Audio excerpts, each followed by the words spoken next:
I think the Cowboys also doing some interesting things in the offseason. First of all, like just from a general 30,000-foot view, how do you feel about this approach that the Cowboys have taken where they are basically just papering over all their needs and then, I assume, going best player available in the draft? Yeah, I mean, I do think that it's so cool that we are maybe a little bit exaggerating, our memories of the past, right? Like maybe, we're acting like, oh, man, these dudes do absolutely nothing, which I understand has been true a lot. But, they've been 12-5 last 2 years, all the normal stuff. But, I mean, ultimately, holy crap, like, I feel like I don't know if you guys remember after the movie Castaway came out, there was a commercial. Remember he had that package on the island that had the like wings painted on it, and there was a commercial where the guy that was Tom Hanks had his beard all growing out like he had literally just gotten off the island, and he took the package to the woman that was addressed to, and she was like, awesome, I was waiting for this for like 3 years, and she opened it. And inside there was like a satellite phone and like all this equipment that he could have used literally on the island that he didn't open. And I kind of feel like that woman, like, you know what I mean? Like, wow, this is like what it's like. Like we're opening all this equipment that like is so useful and necessary and kind of fun. I feel like we were tapped out after the Gilmore trade. We were like, we're good. Even after the Donovan Wilson and Leighton Vander Esch resigning, we're good. Our cup runneth over. But now to have everything happening the way it is, I feel like a kid in a candy store.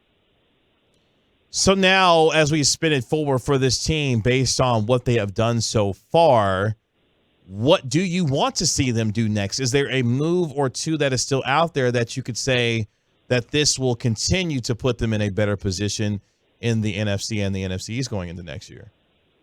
I think if we measure practicality, I don't think that there's anything that's fair to say, I have to have this. If you want to trade for DeAndre Hopkins, cool. If you want to sign Bobby Wagner, fine. But I don't think there's like a thing, and that's not trying to be conservative or that's not trying to not be aggressive. But y'all said it. They have positioned themselves very well. They are well stocked. They are well prepared. It is, this is the life. This is what we've kind of been screaming is easy to do. And they did it. They have added 2 starters to their team at an extremely low cost, and we haven't even reached opening day of the MLB season yet. That's a huge win in my book. Last year, their first sort of intended starter was Tyler Smith, and we were like, well, where is he going to start? Is he going to start? Like, this is a terrible plan. And so, they are so far ahead, further past where they've been in seasons past. They've been successful in those years, so it's exciting to think about what this is going to yield. All right, so RJ, does that mean that you do not feel like there's a move necessary to be made for defensive tackle? And I'm telling you that I'm asking because we've got folks asking us, and defensive tackle was definitely a spot that was needed to be improved last season, and they did so in the middle of the year by making sure to trade for Hankins, right? And now that man is still a free agent. Obviously, there's a possibility that he returns. That's still within play, but no ideas or no eyes towards a move for maybe another economical deal for a defensive tackle or someone like that. If they bring Hankins back, I feel, I'm sort of operating under the assumption. There's a lot of, Twitter talk that like that's going to happen, right? Mm-hmm. It just kind of feels like a matter of dotting the I and crossing the T. And so, assuming he's back, like, what more could you want? Like, yeah, you can always want more and more and more, but like this isn't season 4 of Succession, right? Like, we can be satisfied, with everything that we've been given so far. And we don't have to be ridiculous or ludicrous. It's hard right now. It was hard, 8 days ago to look at the Cowboys and not think that they were one of the contending teams in the NFC. They've only strengthened their cause. The Eagles didn't lose as much as I think we thought they were going to. The Packers, it's a matter of time until Aaron Rodgers is gone. The Vikings have kind of withered. Who is like, okay, the Niners, okay, cool. But they are loading up to go back to San Francisco to beat the Niners or whoever it is. The Niners are a metaphorical team to me. They want to bring in Johnathan Hankins by all means. But don't forget, Isaac Alarcon switched to the defensive line. So, all right. That's your guy. All right. Okay, so you got him starting day one. I like it. I like it. No defense of it. Okay, fantastic. No, okay.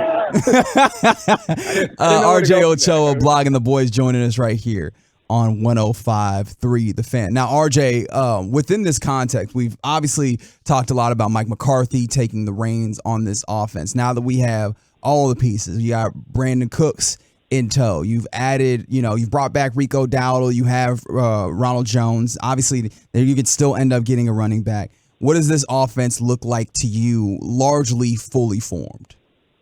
I mean, CeeDee Lamb has become the alpha, right? I mean, it's hard to imagine Michael Gallup not being better just because the bar is a little easy to clear as far as last year.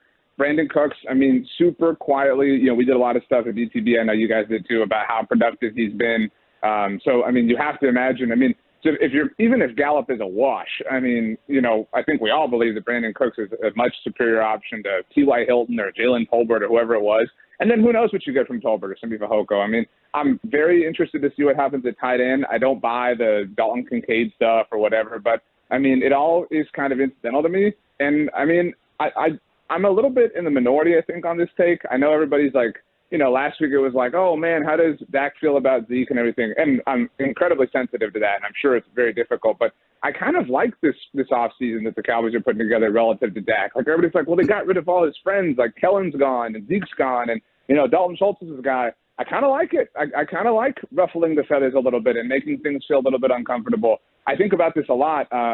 Y'all's own Bobby Belt once brought up the line from the 40-Year-Old Virgin when Steve Carell's character is like having romantic issues and the guy at the video store is trying to tell him, like, you got to do this, you got to do that. And Steve Carell says, man, but, it just feels so wrong. It doesn't feel right.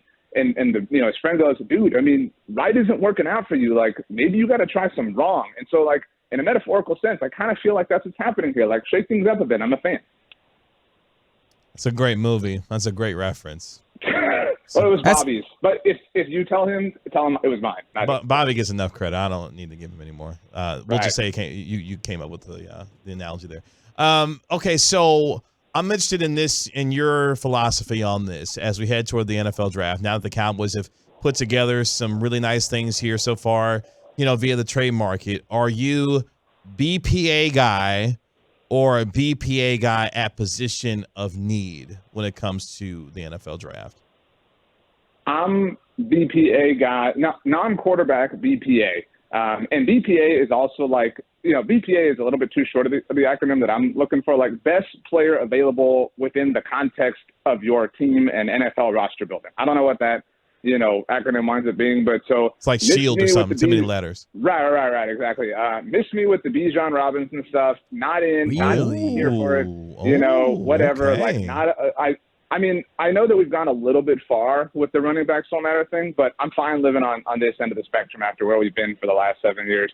But so, yeah, I mean, whoever the best non-quarterback is, I have a really difficult time imagining how that pick doesn't make sense. And look, we're all optimistic, and we've sat here and we've rightly and very deservedly given the front office their flowers, but it is possible that this season sucks, right, and that they're bad and that they make a decision to move on at head coach, or maybe they decide to start moving on at quarterback. And so, I want to have the best players available to kind of start over if we have to do that. I mean, give me the materials and we can kind of figure this out. Like, don't make this a load-bearing wall if I got to blow it out and turn this family room into like a den or something in the future. So if Bijan Robinson is sitting there at 26, you're not taking him? I mean, there is some necessary context for, like, what does the board look like, et cetera, et cetera. But I would say, generally speaking, no. And again, I find it hilarious that, we just got out of the pool, guys.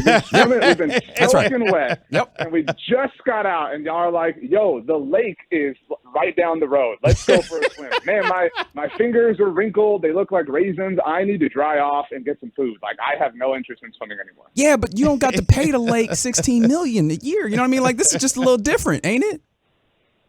I mean, that is a fair argument. And that's why, like, it's not like 100%, or I don't 100% disagree with it. I would say I'm maybe 75 to 80% against it. And I will admit that some of that is the emotional, scars. And the scars do remind me that the pain is real, obviously. But the emotional scars of the last few years. And, I think it's been a really interesting week to see Cowboys fans talk. And I think, again, some people have acted like Zeke was never an elite player. He really was. I mean, like, there was a point in time where it looked like they defied the odds. Like they, peed into the wind as far as taking a running back, with the 4th overall pick. It can't live forever. 2 a.m. hits and the bar closes and you got to go home at some point.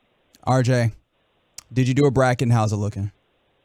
I did. I picked Kansas. I also picked my Aggies to meet the Longhorns, and I was all prepared to talk all sorts of crap and didn't even get the chance. So thanks for reminding me of that, Reggie, and I'm not upset or sore or salty at all. Thank you so much. Really appreciate that. You're very welcome. I like reminding people that they don't know what they're doing. Well, at least because none of us do. Well, at least he can fall back on the idea that Jose Altuve is playing. Oh, wait, that's right. Wow, that was messy. That's right. That was real messy. Guys, that's right. Look, y'all are the home of the Rangers and everything, so I want to be cool, but at least Minute Maid Ballpark is a pretty ballpark, right? It's not just tin box or whatever you guys want to call that thing. So.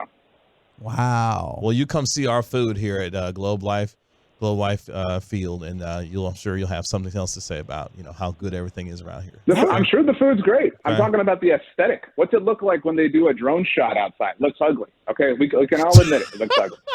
You just got RJ lashing out now. You see what you did? Mine was playful. Yours was mean. I couldn't help it. Okay. Spaceball time in Texas. RJ Ochoa of SB Nation's blog and the boys getting to join us here on the Get Right. We got Manchester United. We always have that. Isn't that right, RJ? We always have that. I mean, we also have the Dallas Cowboys. And of course. We talked about them, for a long time. But That's right. Dallas Cowboys, Manchester United. We already got a trophy, boys. I don't know why people aren't congratulating the three of us. I mean, we already have a trophy in the case this year. Because it's the Caribbean Cup, dog. What are we doing? Dude, even if it's the Caribbean Cup, are you hating on the Caribbean now? I mean, no, that was a joke because Carabao is such a nonsense name. I know. You know what, Reggie? Your homework. Go rewatch Pirates, the greatest movie score of all time. That theme song slaps. I don't care where you are, what you're doing. If you're on the treadmill, it'll make you up the intensity a little bit. Okay. I'm just gonna let you know right now because I don't like lying to folks. I will not be watching Pirates. I might listen to the theme. And it's not a personal shot to you. He doesn't watch anything that any of us ever suggest to him, RJ. So that's right. Don't take it personally, okay? Love you though. Listen to the main theme song. I promise it will make the hair on the back of your neck stand up. That's all I'll say.